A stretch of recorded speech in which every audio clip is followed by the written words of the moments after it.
بعد كده نحط المكرونة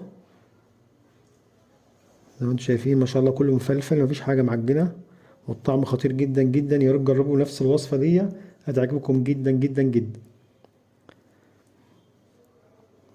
ما شاء الله، موفر جدا عن بره. بعد كده نحط شعرية، يعني الطبق ده لو ما نجيبه من بره اقل حاجة 20 جنيه، واكتر من 20 جنيه كمان شعرية. بعد كده نحط البصل بتاعنا اللي احنا عملناه،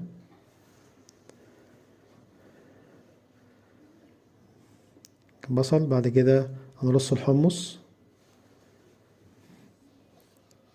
ما شاء الله ما شاء الله، ده احنا خلاص.